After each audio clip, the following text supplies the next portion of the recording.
Hello, this is your host, Todd Lewis of the Prayers of Fly podcast. This is episode 89 of the Casual Stream.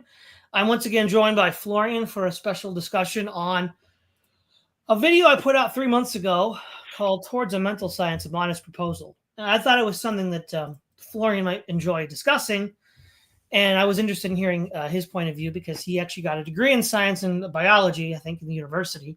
So I'll open up with you, Florian. What were some of your initial thoughts on this idea? So, so the interesting idea that you brought forth was that we're living in this materialist scientific paradigm that everything can be basically tested via materialist ways, right? Everything is reduced to some form of materialist explanation, but yet we still see examples of people or examples of of people knowing what somebody else thinks, or things like objects moving around. We all have examples like that. We can't explain it. And basically, if you think about that, the mind connection to your body is a sort of telekinesis, right? Your mind thinks it and interfaces with your body to lift. Like you brought the example of somebody drinking a cup of coffee. Then, then it should be in principle you should be in principle able to interface your brain with other objects in reality, um, over which means we don't know, but you can move your own body with your mind, so you should be able to move other bodies with your mind too, right? And then the mind itself exists in a higher dimensional space that would be distinct from physical reality. That is also very interesting. Um, but we can go into that a little bit later. But telekinesis and telepathy are potential human capabilities, and the reason why we don't see them is that they require training to develop. We don't see a born pilot or a born race car drivers. These people need to train that, and the idea would be that if there are some human capabilities in telekinesis or telepathy, we could actually get them cultivated more people if we have them practice practice that, right? Um, I think it's not so crazy if we realize that many things that once people thought impossible were all of a sudden made possible because somebody had the right idea how to do it, right? For example, flying. Like everyone thought that's impossible. They had some balloons they were finally able to send up, but an airplane itself was like an impossible thought until someone showed how it's done, and then everyone was thinking like, oh, okay, yes, of course, that's how it works. But before, nobody knew, right? That's always like one example is always in my mind, that we think something is impossible until someone shows how it is possible, and then it seems to be the most natural thing that can ever exist for all of us. Yeah. Well, so I'm glad those are some of the points that stuck out to you, because one of the things that I like to do when I look at a concept like, say, telekinesis is sort of ask yourself, well, first of all, let's define it. And then once we define it, ask yourself, what has to be true already for this process, this phenomena to be true? And then the next question is, do we actually see this phenomena in any normal sense? And like I said, with our own minds moving our own bodies, that literally is the literal definition of telekinesis. My mind is affecting some physical thing to do something. Now, it's me. It's not something external to me, but that's just because that's how the human creature is so constituted, right? As its constitution, it's natural to it, just like it's natural for a bird to fly, right? It's how it's constituted. But just like with training. So, for example, one of the things that when I was growing up, in like the Audis, you'd have like shows that would talk about, like, I remember it was the Discovery Channel had like some Buddhist adept, like, sit into like ice cold bathtub, and he ended up, not getting cold, whereas other people would get cold because, he was able to like channel his body energy the right way. And they would talk about how like there were like stories of like Buddhist monks who were like caught in a snowstorm and they should have died, right? But they walked back to the monastery because they could, use their own ESP, if you will, to overcome the elements. And I remember they were like, well, the show producers, right? The narrator was like, well, maybe it could happen. And it was kind of interesting that back then there was this kind of like openness to maybe something like this could happen. And they mentioned that, these Buddhist monks have been training their entire lives. And I'm like, okay, well, that's interesting, right? And then you also have the great granddaddy of science fiction, Isaac Asimov, who basically says as much in his Foundation series. He says that most people are latently telekinetic and telepathic, but they're not trained to be so, right? And so that's the entire point of the second Foundation, is to train a core people who can do that. And of course, it takes the vision, right? So before the vision, nobody would do it, as you said, Florian, right? But then also takes, funding and purpose. And so if you can't generate that, it's not going to happen organically. Well, Go ahead. yeah. Also, when you mentioned, and that just occurred to me right now. So you mentioned basically that the CIA would fund those mind control experiments, and they must believe there's something there. The main MK Ultra, and then you can say that, well, you think a step further. Where did these researchers at CIA come from that engaged in MK Ultra? I think some of them had connection to the old Nazi scientists, which was Operation Paperclip, where the Allied swooped up some of the Nazi scientists. Some went to the US, some went to the Soviet Union, and then you realize that Himmler and other Nazi greats or grands, how you want to call them, they were heavily leaning into the occult, right? Himmler thought about dimensional bridges and stuff like that. I think he may have even thought about something like multi-world hypothesis. But then you also said something in the video that I think Ernst Jünger said that technology is the paradigm or is the spiritual paradigm, if you will, of the 20th century. And then the First World War was a war of the technocratic priesthood against humanity, or against the non-technocratic world. What if the occultism of the Nazis is just a remnant that was still around after the technocrats finished most of the spiritual science off, that were maybe starting to emerge in the beginning of the 20th century? That could very well be, right? So that doesn't mean Yeah. that would basically, first of all, that's very sad that only occultism remains, like kind of like in a destructive way. It seems, especially as the Nazis thought about it. But that means there was something there once, right? We kind of interrupted it, but there's still things there, and we may hope to use them for better purpose than the weird and demonic stuff that the MK Ultra and other CIA groups put out there. I think it's really, if you delve into that rabbit hole, it's heinous stuff that you see. It's really some of it is outright horrifying. Well, see, this is actually a really important point that you brought up, Florian. I mentioned this before on other streams. It's very strange that the Western Academy says this kind of thing can't happen.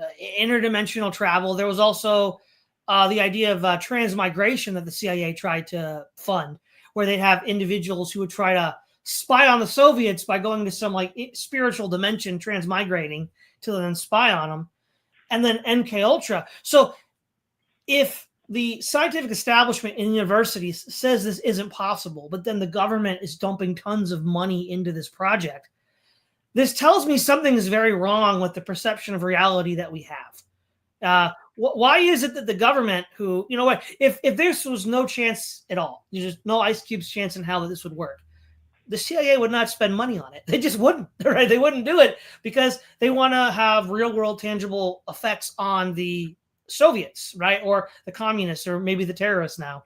And so I think that we have to think about that this is something that could be real. And we also have to ask ourselves, why do we think that it's not? Partly this conditioning from the scientific establishment, which is not something shared by the belief of US intelligence agencies, which again, I think is a very interesting question. Why might that be? I think part of it is, this ties into my culture war argument that the culture war is a frozen conflict led by counter gangs. I think the university is now currently a counter gang, and their goal is to spread disinformation so that people don't actually think these mental powers are real, because the CIA wants to keep a monopoly on it. That is possible. When I was at university, there was no connection to the CIA that I ever saw myself. So, but it's more. I think it's more of an intuitive thing that people who grew up in research are now groomed to think in a certain materialist direction. So we're thinking about ways to find an experiment with which we can prove one hypothesis, right? You try to distill reality down to one hypothesis, which you can then prove and potentially show and potentially prove, and then there's a narrative around it that is probably where the materialist position is pushed, right? Because you can talk a lot. You can interpret your studies in a lot of different ways.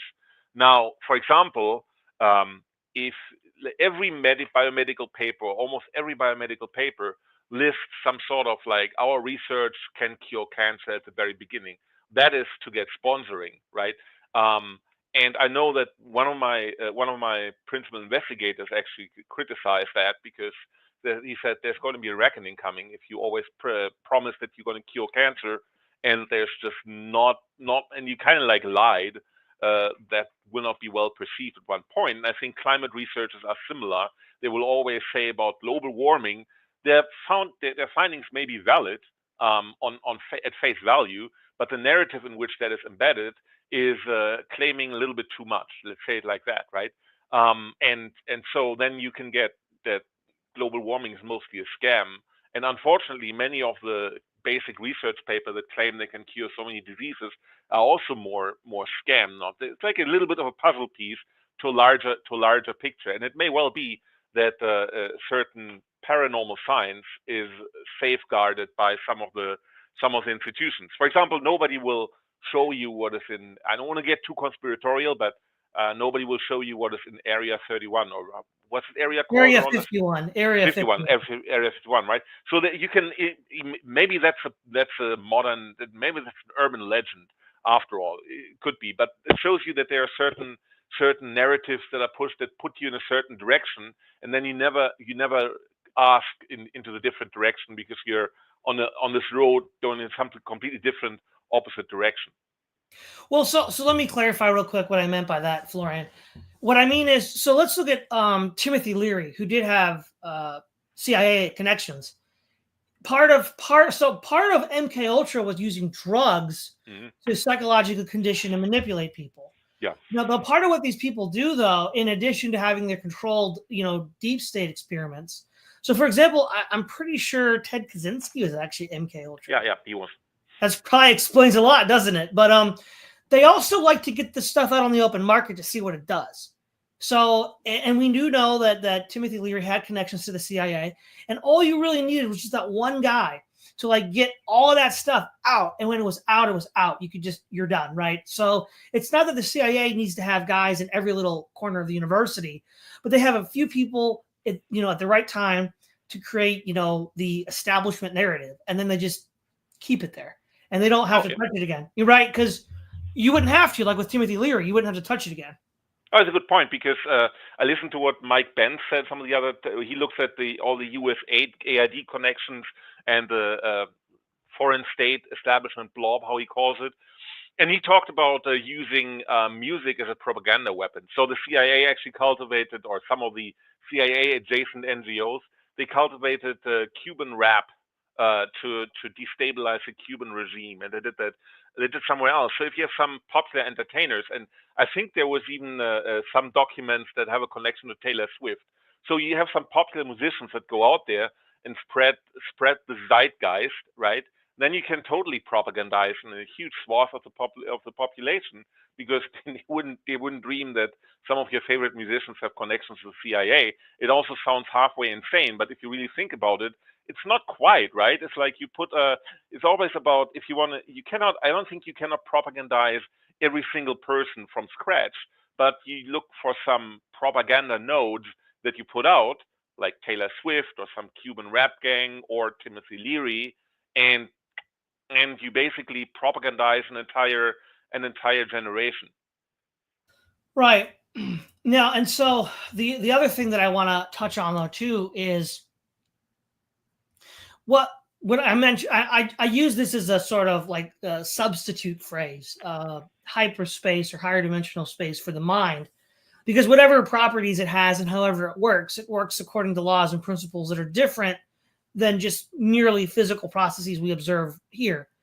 And the reason why I bring this up is, if we envision that such a place exists, and the reason I would say we should is because our minds exist and our minds have to exist somewhere, then like physical space, whatever this higher dimension is going to have what we might call tides or currents or wind. And the same way that you can, build a sailboat or a dam or a water mill to harness these powers, is it not possible then that we could then harness these powers at this higher, mental level, and then use that? Now that would look, well, I'm going to invoke Clarke's law here, right? Third law of Clarke: any sufficiently developed science is indistinguishable from magic. That would look like magic to people. So for example, let's say you're a shaman, right? In 2000 BC, and you've been, channeling this nature energy, not a spirit, not like a person, but just like, casting a sail to catch the wind. But then they'll talk about like the spirit in the wind, which is maybe like the sort of shadow side on this higher dimension. And, they're using that. That would look like magic to anyone, but maybe it's a kind of primitive mental science. Yeah. There is something that basically shows that if a mind space exists, it still needs to interact with the material world, and that's how it manifests, right? Through wind, right? That's something material. Even if you dream of something, the minute that you have that dream, that thought has already manifested in some images in your mind. That means it has involved some of your neurons. If you write it down, the whole mind has basically, and the mind space that basically directly manifested itself into the physical realm. Now, there is something that telepathy reminds me of. This is something that really exists, and it's called mirror neurons. It's all higher primates and humans have that. That means there's a certain subset of mirrors in your brain. They have discovered that in the 1990s. If you look at someone who's smiling at you, you get the same feelings, the same dopamine rush than if you would smile yourself. If somebody is sad and look at the person, you feel sad for that person. So they're actually a subset of neurons that allow us to share emotions. Now, this is not exactly telepathy, because you have to have a visual, you have to have light basically to see the other person, but it's something that happens over a distance without a physical direct connection, right? So you could imagine that you could look at someone and then realize how he thinks in a more advanced version of these mirror neurons. And if you would train people, especially in mirror neurons, I'm sure you find some people that have not only mirror neurons, but also like a little bit more advanced version. Maybe they can read the other person's thought just from what they look at them. And then you cultivate that more and more over generations, you get, thanks to evolution, or you basically how do you call it? You basically not like a dog breeder, but you basically get people that have the edge consistently, and you cultivate them. Then you get people that procreate with other people who have that edge, and then eventually you get a society that is able to read thoughts, at least in a very primitive sense, maybe at first. But that's something how it could start. And however cultural paradigms work, that something like that would simply happen. Like if you look at flying again, society has then started to select for pilots or for people who are really good at flying airplanes, right? And now now almost everyone can fly an airplane. Maybe that wasn't possible 100 years ago, right? Even though airplanes existed finally, maybe not everyone could fly them. So any cultural paradigm that starts, any new discovery that starts, will eventually find itself reflected in the biological reality. Right. Now, the other thing that is sort of related to this, and I mentioned that the CIA was trying to do this transmigration, which is the idea that your soul leaves your body for a period of time and can travel through this higher dimensional space. And now they wanted to use it to spy on the Soviets, so you could actually look down from this higher dimension onto the physical world. If we accept that and run with this, the other thing that's interesting then is, in this higher dimension, space doesn't work the way it does down here, right? Because theoretically, you're not moving. Your body's still in that room once you've engaged in this process of transmigration. but you're able to observe. No, you're not like a god. You can't observe everything around you. You still have to focus your mind. It's it kind of almost imagines like you're looking into like the mirror of Galadriel, right? You're as long as you focus on an object, it'll show up in the little pool, so you can then see it, right? And then, but unless you focus on it directly, you won't be able to do that. And what's interesting is that if we run with this, the idea is that distance doesn't really matter. See, so physically, when you traverse distance, you have to expend physical force. But here it's a mental focus, right? If we run with this idea, the stronger you focus on the thing, the more you're likely going to see it. And so now you're not really traversing distance. You're bringing an image to your third eye, if you will. Yeah, you didn't. Yeah, it's a good point. We also have to be aware that if we are in a certain paradigm, in a certain system, it's very difficult or it's impossible to conclusively prove everything out of the system itself, right? So some dimensions are rationally not open to us when we operate within our current paradigm. Gödel found that out, a German mathematician living in Princeton in the 1930s. He basically brought out two incompleteness theorems, and they basically say that any rational system that you have, any system that's capable of doing arithmetic, if that is consistent, right, a consistent formal system, there are true statements that cannot be proven within the system. Like very simple, for example, if you say this statement cannot be proven within the system, and then you prove this, the statement is wrong, right? So you're being inconsistent. So the only way to keep your system complete is to just believe some assumptions. They just said they must be true, right? And then that means that you cannot prove everything out of the system. You have to take a step out, right? It's like similar to a little bit like if you have this little worm that crawls on the surface of an apple, and the worm can only see two dimensions. The worm will crawl and be eternally surprised that after a while it ends up where it started, right? You have to open the eyes of that worm to the third dimension, and then it can see. Of course, now it makes sense if its mind can grasp it, right? The same way that we cannot access the mental realm. We can only basically take it for granted what happened because we see it as echoes in the material space. So if we ever want to really include the mind space into our reality, you probably would have to gradually expand your paradigm. You cannot do it out of a materialist paradigm. It's impossible to prove or show that any mental force exists. You can only see it, but you have to assume that it is true. And only if you're able to find the ways to step out of your current paradigm and look at some advanced paradigm, then you'll be able to accept it. So here's something I want to explore this a little bit. You were saying both before the show and then during the show that for any given mental phenomena there needs to be some physical parallel event.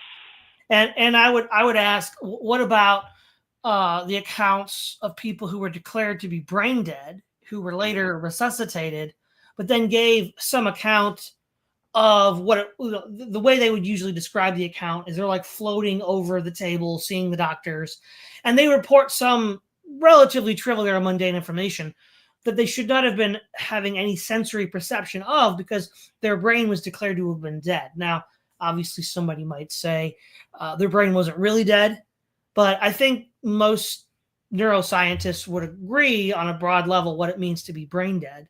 And so you'd have to be really pulling at the edges of that to make that work. Now, if these are true, and there's been certain niche neuroscientists who've engaged with this phenomena, then you'd have to say that there's some sort of mental phenomena that's occurring without any corresponding physical phenomena. Well, maybe something that you don't see. There could be dimensions that we don't have access to.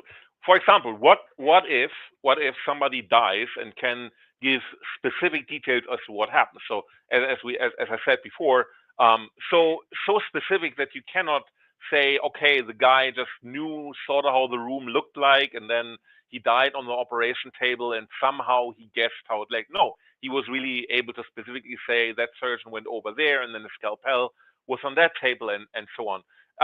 What if there is a certain dimension where there's some cosmic resonance? There could be some resonance that takes up, or like that carries everything that happens in reality as some kind of projection. We don't see it, but once we get close to the threshold or even cross it, the threshold to the beyond, to the afterlife, however you want to call it, then all of a sudden we have access to that extra dimension, and then we see everything that is in our dimension because it's reflected in those vibrational dimension. It may sound a little crazy, but it's not too crazy to think about an additional reality that envelops our reality and that just reflects everything that happens there, and that we don't get access until we die.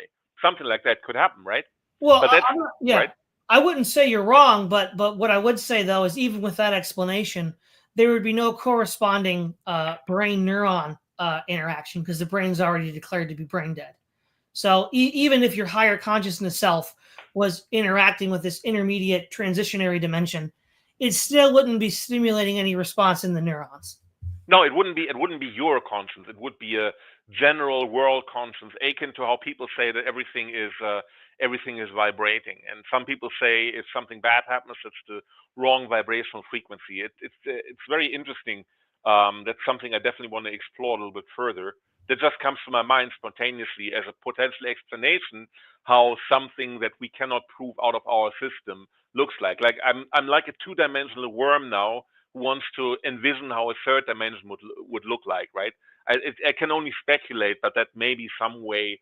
I'm just saying there may be some way, shape, or form in which our reality is not everything, because everything we do and realize and do in our reality is geared towards our survival, right?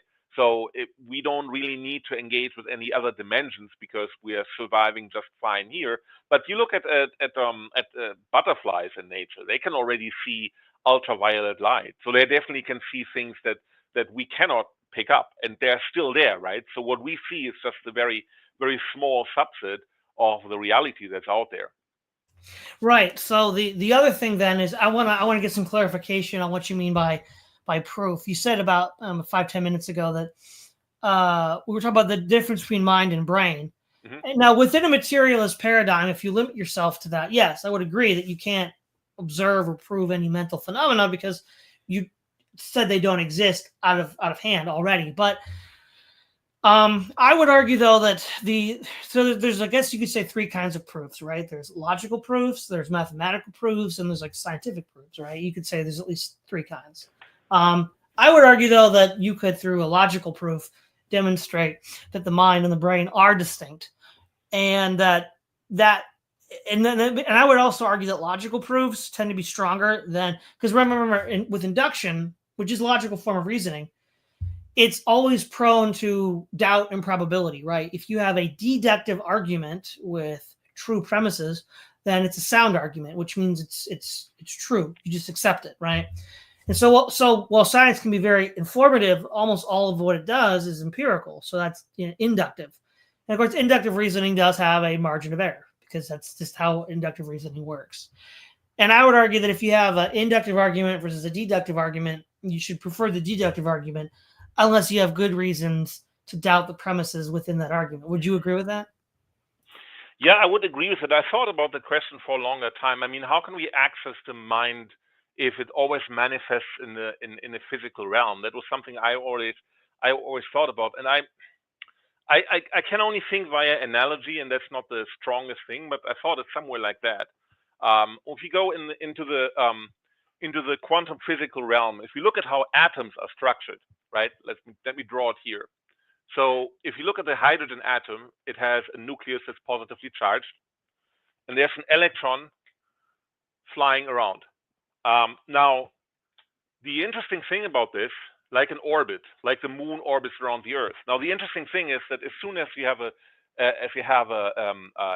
charge moving through space, it will give off energy, and it would have to fall down and collapse into the nucleus. And the quantum physicists around Bohr, who came up with that model of the atom, said basically, um, yes, but you have certain orbits around the nucleus that are basically where the electron is scot-free. These are stable realms, and they can't collapse. If the electron ever were to found between one of these orbits, it would collapse down on the next orbit. So there's some energy-free level or energy levels that are beneficial. Now, if we take the same thing and add it to our paradigm model, we have the material world here. Let's do it like this. And then there's our mental world surrounding it here. And let's say our mental world is now like it was in the 19th century before the airplane was developed. That whole paradigm could not envision how an airplane would look like. But somehow, some inventors, the Wright brothers in that case, made the quantum leap to the next layer here. And now all of a sudden our entire paradigm was extended with the airplane, and then we have a new paradigm that encloses all this. And somebody will come up and will create a new orbit or a new shell around our paradigm, and then extend this. The point is, if you don't think big, if you don't make the quantum leap in your mind, and you find something that is not really something novel, then you cannot get out of the paradigm. You fall back into it, right? People will say, "Oh, that's impossible," and everything stays as it is. But what if someone finds mental dimension around one of these layers on top of our reality, and that will then become our new reality? And I think I think incrementally we are always closer to reaching the mental dimension, but it's always a quantum leap away. It's always difficult to get totally encapsulated in the mental realm, but it's definitely there, and we can basically iterate it to get closer and closer to it. That would be something I would think about that. And I found it intriguing because when I thought back to atomic physics and the quantum mechanics, that they are really orbital, where electrons are not giving up energy and falling back into the nucleus. They're just particles that should give up energy and become slower and slower, but they don't. And we need, if we grasp these corresponding levels with reality, then we are also able to eventually get to the purely mental dimension. Does that make any sense? No, that's actually a really good transposition analogy, where you use a physical analogy of the theory of the atom to describe what we're going through. Because that's how it is, right? You have to wait for that quantum leap. Until it happens, you're stuck. But in order to make it happen, you have to keep putting energy into this system of thought in order to help generate some thinker who will do it. And so, yeah, the other thing is, in the video I mentioned how telepathy is where, one thought is given to someone else directly without the intermediate of speech or text or motion pictures. And, within one's own thinking mind, right? If I have a thought which leads to another thought, which leads to another thought, that's telepathy, because thought creates thought creates thought. Now, the question then becomes, can I do that to someone else? Now, I think you can. Now, the examples that I would give are going to be very niche, but okay, I'll give you a really good example of this. There's this great YouTube channel called Hammerson Peters. He's a Canadian guy, looks into folklore, high strangeness, just kind of like weird edge case stuff in Canadian history. And he talks about moments where people die and you feel that they died, even though you're not even in the same dimension, the same geographic space they are. So he mentions that there were two brothers in the 19th century, one of them who worked on a railroad, and it was a blizzard was slated to come, and the brother who wasn't working on the railroad said, be careful. He's like, no, don't worry. There's catches. So what happens on a train is, if in case it runs off the track, there's a catch it'll go off into, and then it'll get caught. And the guy was like, don't worry, we're gonna be safe. So he gives him this pocket watch with a chain, gives it to his brother, and his brother, who isn't on the train, knows his brother died. And then he looks at the watch, and the watch is frozen in time when his brother died. And then he learns days later, once the train company has investigated the wreck, that his brother died that day. And it's like they have this spiritual bond as brothers, right? That the guy knew was severed even before he'd heard the news from the train company itself. And so it's phenomenal. Like, so some kind of knowledge was communicated instantaneously, telepathically from one brother to the next. And I'm just like, there's a lot of stories like this that hover at the edges of like, and this isn't just like folklore. This is like, literate, civilized peoples who wrote down letters and, journals and whatnot. And it's like, okay, this is really interesting. How do we process this, right? And so I think that this is an evidence of a kind of latent capacity for telepathy, which again, some people, so in addition to having to be trained for it, some people might just be naturally gifted, right?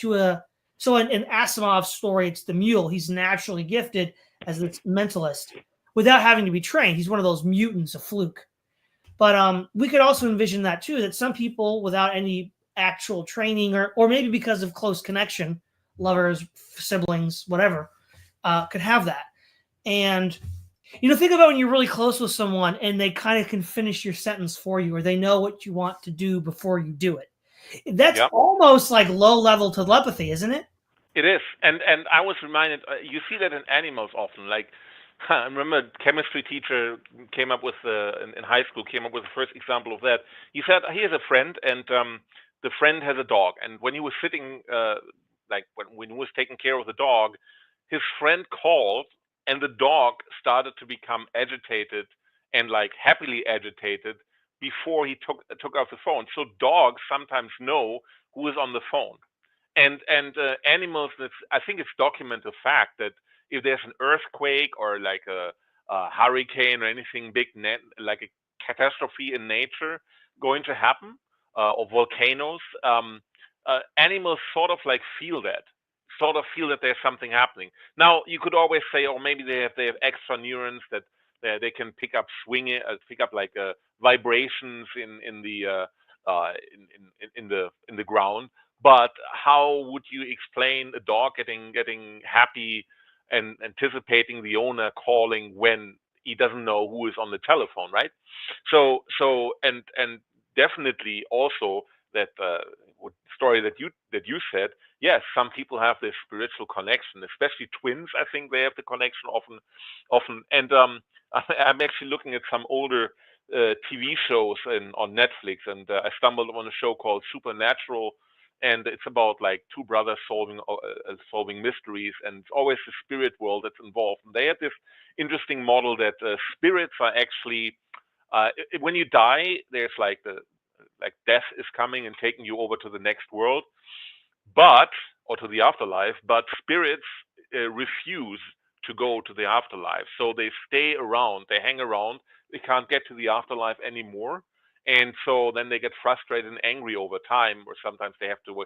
There's a certain debt that they have to pay, or whatever, right? I think this is also a common motive in folklore, that spirits are just like they can't move on to the next life, and maybe that's one way spirits aren't able to make it. It's like the soul of someone who didn't make it to the next dimension and jumps back to our dimension, or is between dimensions, can't do anything, and so then this is a person who is kind of trapped in our paradigm, and we don't see it, but it can still interact with us in any way, certainly via telekinesis and telepathy. Well, it's funny you'd bring that up because H.G. Wells wrote a short story where a guy tried to engage in transmigration, and one of these left behind spirits took over his body.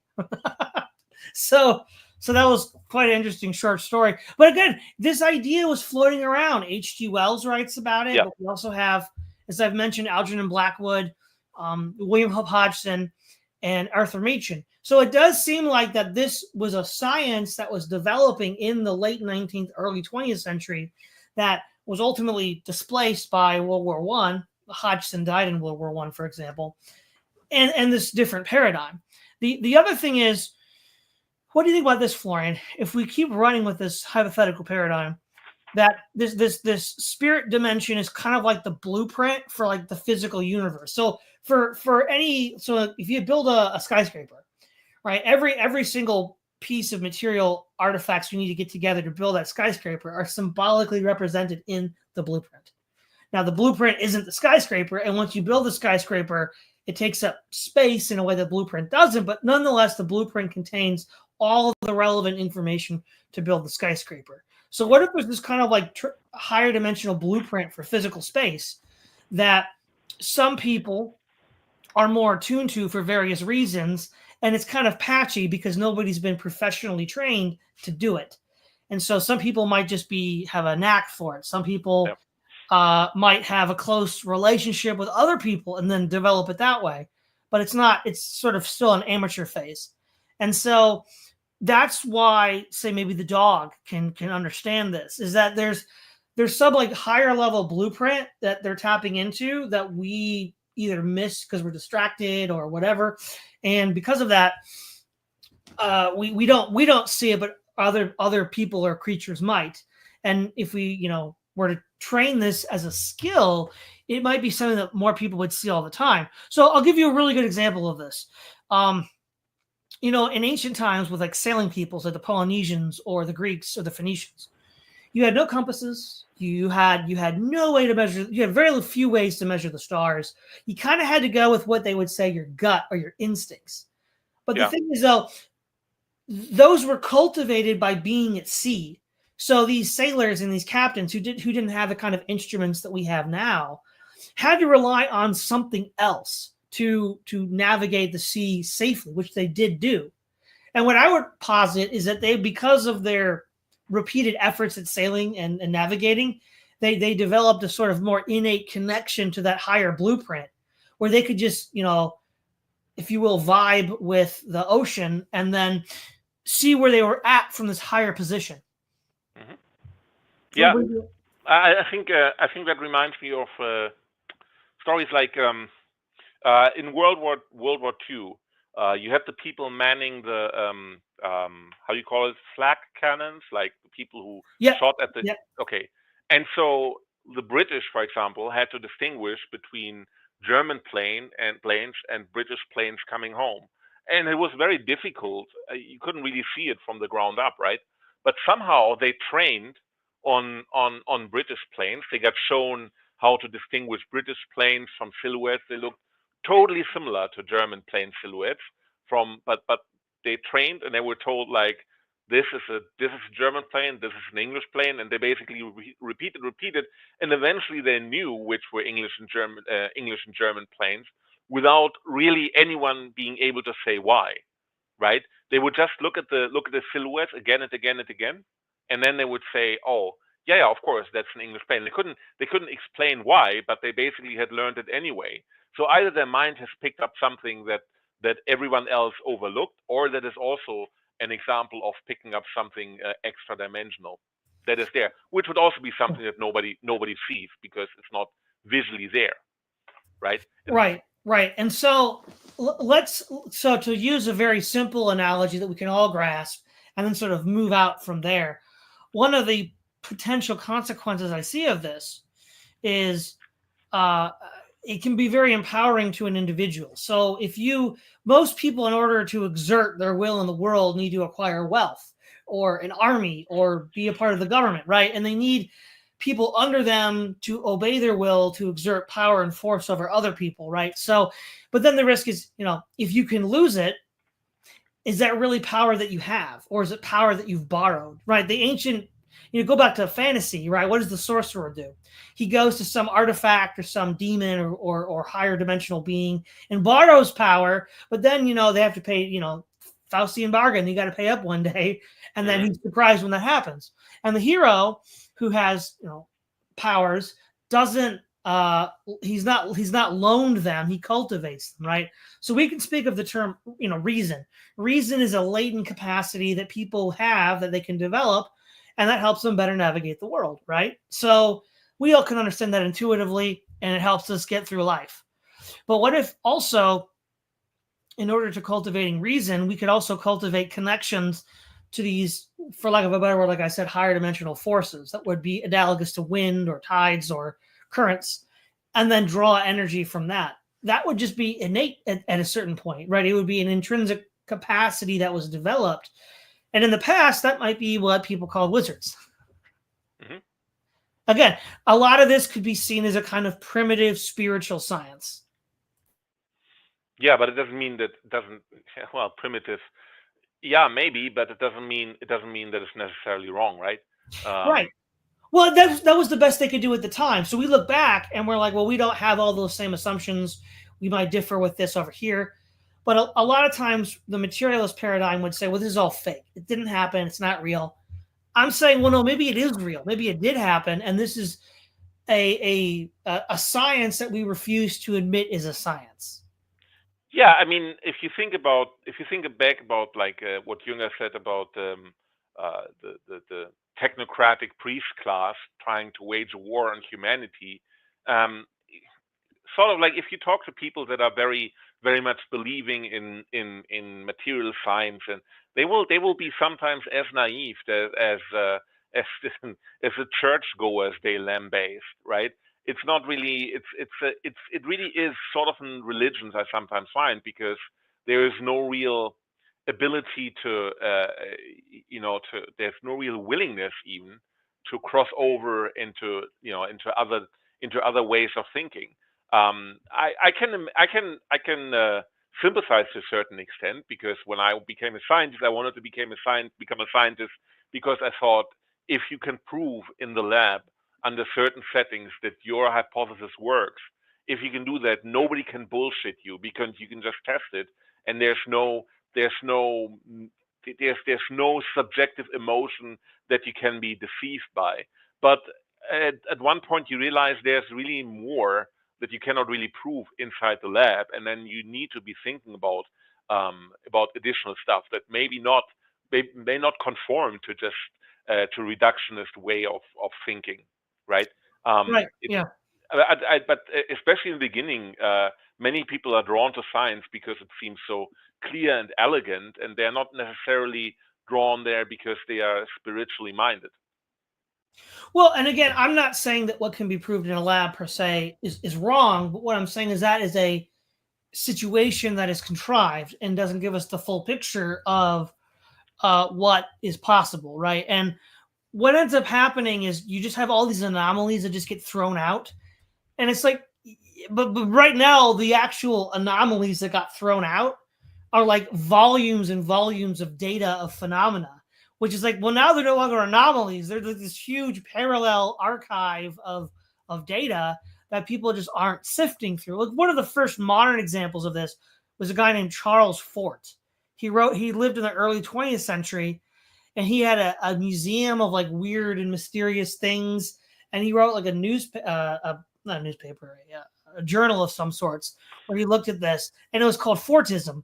He talked about things like ball lightning and animals born with two heads and paranormal stuff. One of the earliest versions of this, but in the modern times, I mean, and I've had a guest on before who goes by the name of, he runs a YouTube channel, Think Anomalous, who has a similar thinking that I do.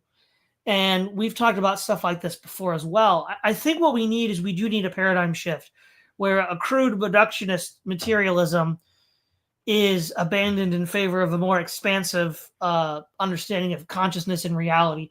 That's not to say that we discard earlier scientific discoveries, not unless we have to, but that we just can't limit the scope of inquiry so narrowly. Yeah, and I think there's it's maybe the pure materialist paradigm is running its course a little bit, but especially also the happenings of the last 5 years have discredited science quite a bit, and so people are looking for different ways. For example, and that's a pure example of how materialist scientists think. And I have a friend who told me in 2021, he told me, when the vaccine is available, if possible, I would be the first in line. What should happen? It's only RNA. And we know in the lab that RNA is something very unstable. RNA is basically gone in an instant. RNA is going to get in, if you inject it in cells, it's gone in a very, very quick instant. but every RNA? And what about the protein product it does? So for the COVID vaccine, the RNA is injected or brought into your body somehow, and then it creates the spike proteins, and that simulates your own immune system against the spike proteins, which are part of the virus. But what happens then if you say it's only mRNA? Yeah, but what happens with the spike protein? Maybe that gets enriched in some organs. Like for example, I think the spike protein gets enriched in the spleen. There were some studies of that. What does it do when what happens when there's a protein enriched in an organ like the spleen that you very much need?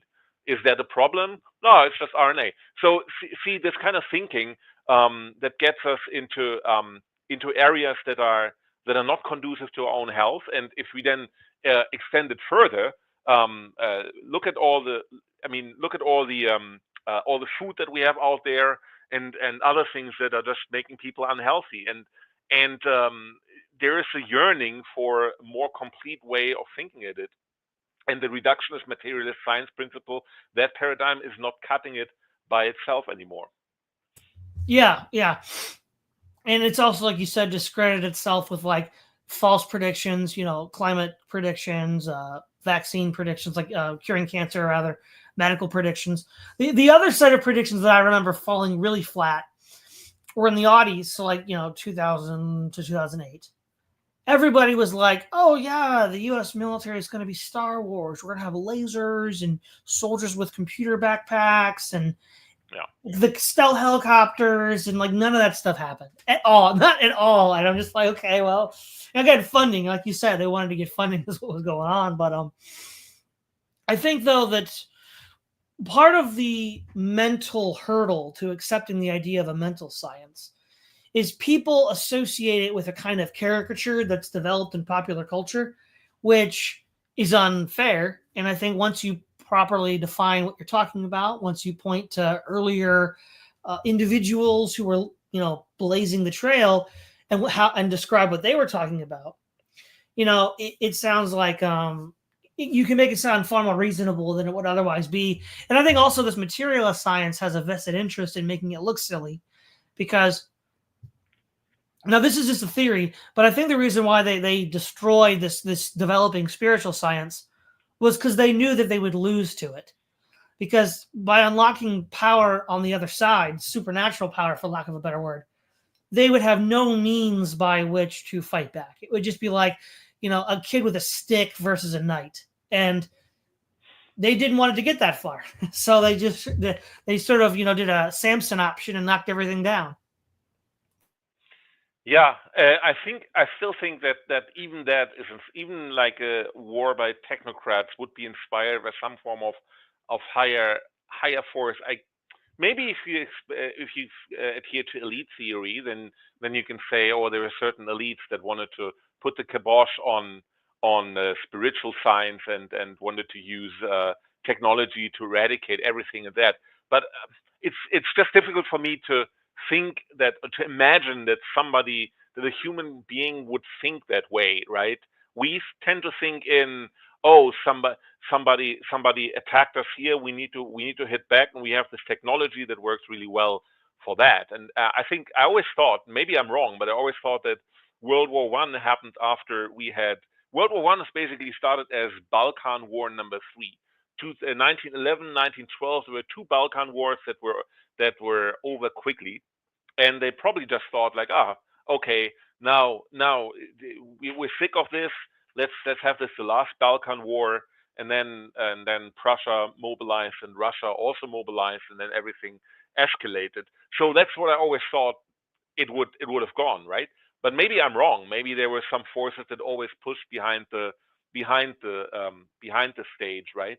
I mean, the technology was, I think, first to a certain extent it was tried out in the American Civil War, but then it really became rampant, this technology in war, in the Crimean War, which I forgot the years, but I think it was 1860, 1861, something around. No, that was a It civil was the war. 1850s. That was the Crimean War. It was the 1850s. The Crimean War was, yeah. So the 19th century, they basically used technology for horrible ends, right? that was the first time that people just ran senselessly into machine gun fire, and we're just like, human life was totally expendable there. And that's how it developed. But maybe there's a demonic force behind it. Maybe there's a spiritual force behind it that doesn't want humans to learn about spiritual science. Or, as you said, maybe there were humans that found that got scared about spiritual science, and then like focused on doing technology. And since there's always proclivity for doing war, then they used the technology in war. I think they were also like really excited about the possibility of technology, and which this is also a very nihilistic thought. And I'm Verdi thought. I'm going a little back to evolutionary theory, and in the opera, in the what's this one Verdi opera where you have a character named Iago. I forgot the name of the opera. It's a Shakespeare play, but basically Iago has an aria in that opera. Othello. Othello, yeah. So Iago has an aria in that opera, and basically this aria, he says, humanity is just comes out of the slime, right? And so heaven is an old wives' tale. Why should we care? We're just material being coming out primordial slime. We can do whatever we want, and Iago does evil because he can do it. That's the specific evilness of it. So there was also, like, thanks to the evolutionary theory in the 19th century, people were also, I think there was a non-zero percentage of people that thought, yeah, okay, what does it matter? There's no God, probably. We are all just some project of a natural process, and who cares? Let's just like believe in material goods, and then that's it. And that's also one way in which technology could have been ramped up and used to fight against spiritual science or spiritual knowledge. Yeah, well, we're about the end of the hour, Florian. I think we had a pretty good conversation. Should we count that as your final statement? I think it's a bit of a dark statement, but we also need to be careful about these things, and so it's a good statement. Also, I think we talked about so many things today, so there's a lot to think about. What's also good. Yeah, well, that's also good. Well, thanks again, Florian. It's always a pleasure having you on. Thank you. This is Todd Lewis of the President 5 Podcast, signing off.